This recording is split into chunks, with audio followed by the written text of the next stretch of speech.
juga kita akan melanjutkan tentang faktor dan mempengaruhi struktur bangunan. Yang kedua yaitu pembebanan.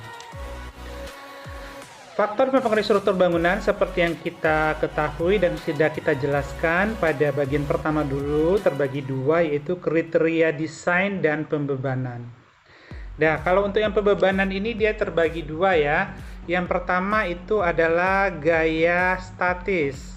Yang kedua itu adalah gaya dinamis.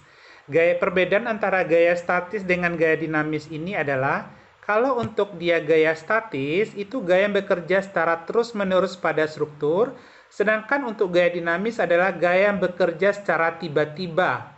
Karakteristiknya besar dan lokasinya bisa berubah dengan cepat. Oke, kita akan memberikan contoh yang mana gaya statis dan gaya dinamis ini. Oke, ini gaya statis. Jadi gaya statis tadi adalah gaya yang bekerja secara terus-menerus pada struktur. Nah, gaya statis ini dia terbagi dua. Ada yang merupakan beban mati dan yang kedua adalah beban hidup. Nah, sebenarnya apa sih perbedaan antara beban mati dan beban hidup ini? Nah, beban mati itu adalah beban yang bekerja vertikal ke arah bawah struktur. Beban mati ini adalah segala sesuatu dari bagian struktur yang bersifat tetap, termasuk dalam hal berat sendiri struktur. Contohnya adalah pintu, jendela, atap, dinding, balok, kolom, penutup lantai, atau mungkin juga ada alat elektrikal yang dipasang dia secara tetap yang tidak mungkin dipindahkan lagi, dan juga pondasi ya yang merupakan berat sendiri struktur. Ini sebagai contoh ya. Nah, ini adalah penutup lantai, misalnya dari keramika atau cukup dari coran beton saja, itu sudah merupakan dia adalah beban mati. Kemudian balok dan kolom, ini adalah kolom ya, seperti yang kita jelaskan dulu pada materi bab 1 dulu. Ini adalah kolom, ini adalah slope, jadi ini merupakan beban mati. Nah, sedangkan kalau dia untuk beban hidup itu adalah semua beban yang bersifat dapat berpindah-pindah atau beban berjalan, beban yang bersifat sementara dan atau ditempatkan pada suatu tempat tertentu. Contohnya adalah kendaraan. Jadi misalnya dicontohkan beban hidup kendaraan ini misalnya pada bangunan yang dikhususkan untuk tempat parkir, biasanya kayak di mall ya, kan biasanya kendaraan itu kadang diparkir di lantai 3, lantai 4 dan sebagainya, otomatis itu kendaraan merupakan dia beban hidup.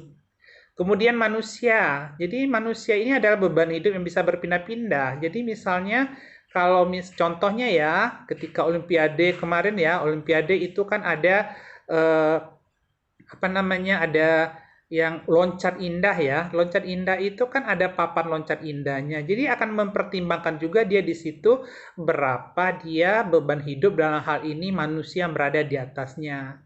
Kemudian perabot. Nah, perabot ini kan juga bisa dipindah-pindah ya. Misalnya lemari kah, atau kompor kah, atau sofa kah dan sebagainya. Kemudian tangki air. Nah, biasanya orang apalagi di Kota Dumai orang sering di belakang rumahnya itu ada tangki air, gunanya untuk menampung air hujan juga harus dipertimbangkan ya. Kemudian barang-barang lain yang disimpan. Nah, ini contohnya manusia ya. Misalnya ada suatu kafe mungkin dibuat dia pada lantai 2, jadi harus diperhitungkan berapa maksimum pengunjung kafe yang bisa hadir dalam waktu tertentu. Kemudian perabot, ini contohnya perabot. Nah, jadi ini otomatis kalau dia bisa dipindah-pindah dalam waktu tertentu, otomatis dia merupakan dia adalah beban hidup. Tapi kalau dia misalnya dia tidak akan dipindah-pindah lagi, udah dipatek dia di situ, maka otomatis dia termasuk beban mati. Dan ini partisi juga seperti itu. Partisi ini kan dia pembatas ruangan yang kadang dia misalnya terbuat dari kayu, jadi otomatis dia bisa dipindah-pindah ya. Nah, ini contoh partisinya. Nah, kemudian untuk pembebanan itu dia yang gaya dinamis. Itu gaya yang bekerja secara tiba-tiba. Karakteristiknya besar dan lokasinya bisa berubah dengan cepat, itu terbagi. Yang pertama itu ada beban angin, yang kedua beban gempa. Dan beban angin ini apabila struktur tersebut berada pada lintasan angin yang menyebabkan dia angin berbelok atau dapat berhenti. akibatnya energi kinetik angin berubah menjadi energi potensial. Mungkin kita contohkan misalnya ada sebuah rumah itu dia misalnya atapnya dia berbentuk, misalnya apakah dia berbentuk pelana atau misalnya berbentuk segitiga seperti itu ya. Jadi kalau dibentuk segitiga itu, angin akan secara tegak lurus membentur bagian atap tersebut, menyebabkan dia energi kinetik angin akan berubah menjadi energi potensial yang berupa tekanan, seperti itu. Nah, jadi besar tekanan isapan yang diakibatkan oleh angin tersebut akan bergantung pada yang pertama ada kecepatan anginnya, rapat massa udara, lokasi yang ditinjau struktur, perilaku permukaan struktur, geometri, dimensi, dan orientasi struktur. Kemudian terakhir adalah gempa, beban gempa ya.